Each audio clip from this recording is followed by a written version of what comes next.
তুমি আমারে চেনো না, আমি তোমার বউ মনে করে দেখো। কত বড় সাহস! চেনা নাই জানা নাই, কোত্থেকে না কোত্থেকে এসে আমার গায়ে হাত দিচ্ছে।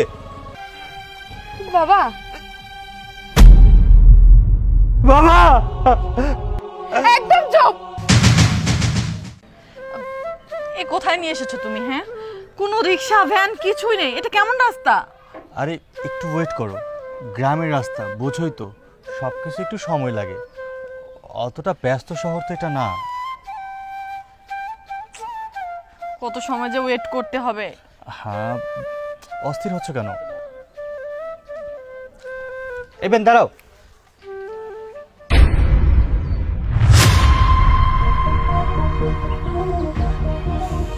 সূর্য, সূর্য তো তুমি তুমি এতদিন পরে কোত্থেকে আসলে? কে সূর্য? আপনি আমার নাম জানলেন কি করে? তুমি তুমি আমারে চিনতাছো না? আমি আমি তোমার বউ, তুমি আমারে চিনতাছো না? এই, আপনাকে মাথায় সমস্যা আছে? রাস্তায় কোনো হ্যান্ডসাম লোক দেখলে আপনার হাজবেন্ড হয়ে যায়, তাই না? আর বলে দেন যে আমি আপনার বউ। এসব তুমি কি বলতেছো সূর্য? তুমি আমারে চেনো না, আমি তোমার বউ মনে করে দেখো। কত বড় সাহস! চেনা নাই জানা নাই, কোত্থেকে না কোত্থেকে এসে আমার গায়ে হাত দিচ্ছে। হচ্ছেটা কি আমি তো কিছুই বুঝতে পারছি না। তুমি বলতেছো তুমি নাকি এই মেয়েটাকে চিনো না, অথচ এই মেয়ে তোমার নাম ধরে ডাকছে। আচ্ছা, তুমি কি বিষয়টা আমাকে ভেঙে বলবা? আরে শোনো না, এরা হচ্ছে এক ধরনের চক্র, বুঝছো? রাস্তায় ভালো কোনো কাপড় চোপড় পরা লোক দেখলেই পয়সাওয়ালা মনে করে তারা তাদেরকে আপন করে নেয়। হয়তো কোনো গোপন সূত্রে আমার নামটা জেনে নিয়েছে, এটাই হবে। এতক্ষণ যে কথাগুলো আপনি বলছেন, আপনার সমস্ত কথা আমি মুখ বুঝে সহ্য করে গেছি, কিন্তু এখন আপনি আমার নামে যে অপবাদটা দিলেন, এটা সহ্য করতে পারলাম না। তাই আপনার একটা চর মারতে বাধ্য হইলাম। কি মনে করছেন? হ্যাঁ, মেয়ে হয়ে ভ্যান চালাই দেখা কি আমি রাস্তার মেয়ে নাকি, যে আপনারে দেখাই আপনার মতন একটা মানুষটা আমি এই জায়গা ফাঁসাইতে আসছি? তোর কত বড় স্পর্ধা, তুই আমার গায়ে হাত তুলেছিস! এই ফকিন্নির বাচ্চা, তোর এত বড় সাহস তুই আমার হাজবেন্ডকে চর মারিস? এই খাস তো ভ্যান চালায়, আবার বড় বড় কথা বলিস? হ, আমি ভ্যান চালাইয়া খাই। আপনারা কি বুঝেন না একজন মাইয়া মানুষ কখন রাস্তার মধ্যে ভ্যান নিয়ে নামে? কম কষ্টে আমি এই ভ্যানটা চালাই না, অনেক কষ্ট আছে আমার মধ্যে। কোনো শখ কইরা আমি রাস্তার মধ্যে ভ্যান চালাইতাছি না। আর আপনি জিজ্ঞেস করলেন না যে আপনার স্বামীরে আমি চিনি কিনা? আপনার স্বামীর নাম আমি কেমনে জানলাম? আমি কইতাছি আপনারে, আসলে আপনার স্বামীরে আমি চিনি না, তবে তারই মতন দেখতে না আমার খুব কাছের একজন মানুষ ছিল। আর জানেন, তারে আমি অনেক ভালোবাসতাম। আমার খুব শখের ভালোবাসার একজন মানুষ ছিল, আর আমার সেই ভালোবাসার মানুষের জন্যই আজকে আমার এই দুর্দশা। আজকে আমি ভ্যান চালাইয়া খাইতাছি। আপনার আমি পুরা কাহিনী কইতাছি। আজ থেকে 8 বছর আগে আমার পারিবারিকভাবে বিয়ে হয়, আর বিয়ার 7 মাস পরে আমার স্বামী আমারে 6 মাসের গর্ভবতী অবস্থায় রাইখা সে বিদেশে চলে যায়। বিদেশে যাওয়ার আগে তার একজন বাবা, সেই বাবা তার যত সম্পত্তি ছিল, যত টাকা পয়সা ছিল, সবকিছু দিয়ে তারে বিদেশে পাঠায়। কিন্তু জানেন, আমার স্বামী যখন বিদেশে গেল, বিদেশে যাওয়ার পরে সে অনেক টাকার মুখ দেখছে, আর এতগুলো টাকার মুখ দেখা সে আর আমারে চিনে না, সে আর আমার সন্তানদের চিনে না, এমনকি তার জন্মদাতা বাপরেও চিনে না। এই 8টা বছর তারে আমরা অনেক জায়গায় খুঁজছি, কত চেষ্টা করছি যোগাযোগ করার, কিন্তু পাই নাই। যোগাযোগ করার মতন একটা রাস্তা আমরা পাই নাই। তার সঙ্গে সঙ্গে আমার যে শাশুড়ি, আমার শাশুড়ি অনেক অসুস্থ হয়ে যায়, আর একদিন তার ছেলের অপেক্ষা করতে করতে সেই দুনিয়া ছাইড়াই চলে যায়। এখন রইল শুধুমাত্র আমার শ্বশুর। আমার শাশুড়ি মারা যাওয়ার পরে আমার শ্বশুর অসুস্থ হয়ে যায়, সে এখন বিছানায় পড়ে আছে। এই মুহূর্তে আমার কি করা সম্ভব ছিল কোন আপনি? আমার শ্বশুরের চিকিৎসার জন্য প্রত্যেক মাসে অনেকগুলো টাকা লাগে। এই টাকাগুলো আমি কই থেকে পাবো? কে দিব আমারে? আমি ছাড়া তো আমার শ্বশুরে দেখার মতন কেউ নাই। অনেক জায়গায় চাকরির জন্য গেছিলাম, কেউ আমারে চাকরি দেয় না। আমি মাইয়া মানুষ দেখা কেউ আমারে চাকরি দেয় না, সবাই শুধুমাত্র আমার দেহটার দিকে তাকায়, কেউ আমার কাজটা একবার দেখে না। এরপরে কোনো রাস্তা না পাইয়া বাধ্য হয়ে এই ভ্যানটা নিয়ে আমি রাস্তায় নামি। এখন এই ভ্যান চালাই আমার সন্তানের মুখে ভাত দেই, এই ভ্যানটা চালাই আমার শ্বশুরের চিকিৎসা করাই, তার ওষুধপত্র কিনি। এই হইল আমার কষ্টের কথা, বুঝছেন? এই তোর বকবকটা এখন একটু বন্ধ কর। কখন ধরে বকবক করেই যাচ্ছিস। আচ্ছা, আমরা কি তোর দুঃখের কাহিনী শোনার জন্য এখানে দাঁড়িয়ে আছি? হ্যাঁ ম্যাডাম, আপনি তো একদম ঠিক কথা কইছেন। আমি কেন আপনার কাছে আমার দুঃখের কাহিনী কইতাছি? আমি যাই। ইতি, আমি আমি বাবাকে দেখতে যাব। লজ্জা করে না? আজকে আপনার মুখ দিয়ে বাবা ডাকতে আসে। এই 8 বছর কোথায় ছিল আপনার বাবা? আজকে যেই শুনছেন যে আপনার বাবা অসুস্থ, এখন বাবার কথা মনে পড়ে গেছে, তাই না? এখন বাবারে আপনি দেখতে যাইবেন। আর আপনার মা, আপনার গর্ভধারণী মা, আপনার মা যে আপনার সঙ্গে সঙ্গে মরেই গেল, কই তখন কইছিলেন আপনি? তখন তো ছিলেন না। শুধুমাত্র আপনার কারণে আজকে আমাকে এই দুর্দশা। আর আপনি এখন আপনার বাবারে দেখতে চাইতেছেন কোন মুখে? চরটা কেন মেরেছি জানো? তোমার ব্যবহারের কারণে। আমি তো কল্পনাও করতে পারতেছি না যে তুমি এতটা স্বার্থপর।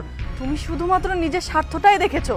তুমি যে বিবাহিত, তুমি কি কখনো আমাকে বলেছো এই কথাটা? তুমি বিবাহিত হওয়ার সত্ত্বেও তুমি আমাকে আবার বিবাহ করেছো। আচ্ছা, তোমার কি বিবেকে একবারও বাঁধেনি যে তুমি তোমার গ্রামে বউ বাচ্চা, এমনকি তোমার বাবা মাকে রেখে বিদেশে গিয়েছো, অথচ বিদেশে গিয়ে আরেকটা বিয়ে করেছো, তুমি আরেকটা মেয়েকেও ঠকিয়েছো? তাই আজকে তোমাকে চরটা মারলাম। ইতি প্লিজ, আমি তোমার কাছে হাত জোড় করতেছি, দয়া করো প্লিজ, আমাকে আমাকে আমার বাবার কাছে নিয়ে চলো, আর অভিমান করে থেকো না।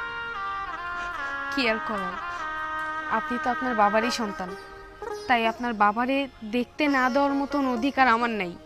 উঠেন।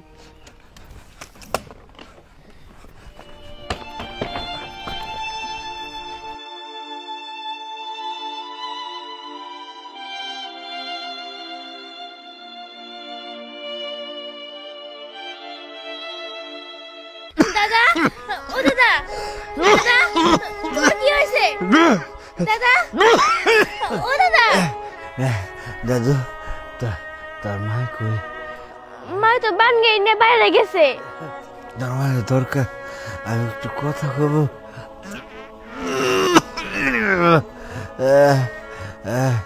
দাদা, তুমি চিন্তা করো না, মা এখন নিয়ে পড়বো। দাদা, দাদা, ওই যে মা পড়ছে। মা দেখো না, দাদা জানি কেমন করতেছে। বাবা, বাবা, বোমা, বাবা, কি হয়েছে আপনার বাবা? মারি, আমার মনে আর বেশি সময় নাই। আমার পুরানা মনে ডাকছে, আমি থাকুক না মা। বাবা, এইগুলো আপনি কেন কইতাছেন? আপনি কেন মরতে যাইবেন? এই যে আমি আছি না, আপনার নাতনি আছে, আপনি চলে গেলে আমার ঘরে দেখবো কে? আপনি সব কথা কইেন না বাবা। আমার এই বাড়িতে এসে তুই অনেক কষ্ট করতেছ, আমার মতো বুড়ারে নিজে রিক্সা চালায় খাওয়াইতেছ, ওষুধ দিতেছ, কিন্তু যেটা আমার পোলার করার কথা সেটা তুই পরের বাইরে করলি না। তোর আমি দোয়া করে গেতেছি মা, তোর আমি দোয়া করে যেতেছি। বাবা, তুই তুই আমার বাড়িতে কেন? তুই আমার বড় দেখতে আইস? তোর মতো কুলঙ্গার সন্তানের মুখ আমি দেখতে চাই না। তুই বলার কামে কামে খাওয়ার কথা আমার, সেই কপাল আমার নাই। আমি পরের মাইয়া কামে খাই, সে আমারে বের চলে ওষুধ কিনে দেয়, খাওয়া দেয়। আমি তোর মুখ দেখতে চাই না, আমার সামনে যা। বাবা, আমার একটু অনুরোধ রাখবা, তুমি কথা দাও। হ্যাঁ বাবা, কোন আপনি যা কইবেন আমি তাই করুম। আমার এই সন্তান যাতে আমি বইরা গেলে আমার কবরে এক ফোঁটা মাটি যাতে না যায়, আমার আমার লাশের কান্না যাতে যে না যায়। বাবা বাবা এমনটা করো না বাবা, এমনটা বলো না বাবা প্লিজ।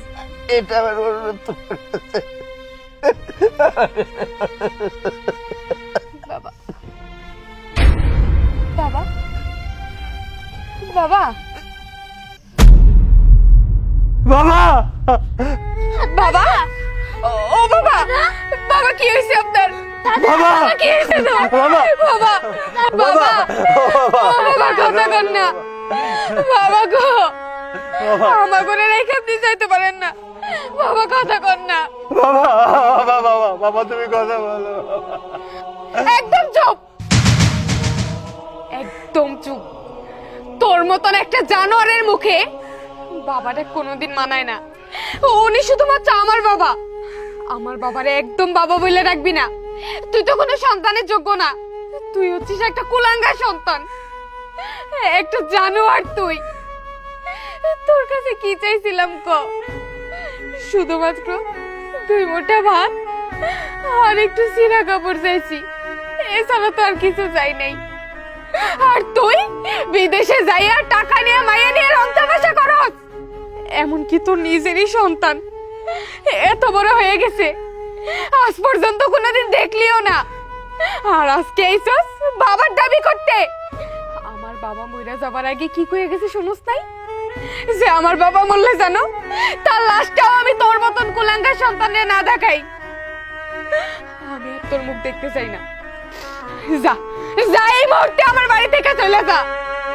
আমার বাপে পয়সা থাকতে তো তুই শান্তি দাস নাই, আমার ঘরে একটা মানুষকে শান্তি দাস নাই। এখন আমার বাবাটা মরে গেছে, এখন কি শান্তি দিবি না? শান্তি হয় নাই তোর? যা, আজকে থেকে আমি আর আমার মাইয়া থাকবো, একা থাকবো আমরা, আমাদের কাউরে লাগবো না। এতদিন তোরে ছাড়া চলছি না, চলছি, এখনো পারমু। যা, চলে যা কইতাছি। কি ব্যাপার, তুমি এখন এই জায়গায় বসে আছো কেন? মা যে কি কইলো শোনো নাই? যাও তুমি, এন্ডে তুমি চলে যাও। যে সন্তান নাকি নিজের বাবারে ভুলে দিতে পারে, আজকে আমি তোমার একটা কথা কই দিলাম, আমিও তোমার ভুলে গেছি। তোমার মতো বাবা আমার দরকার নাই।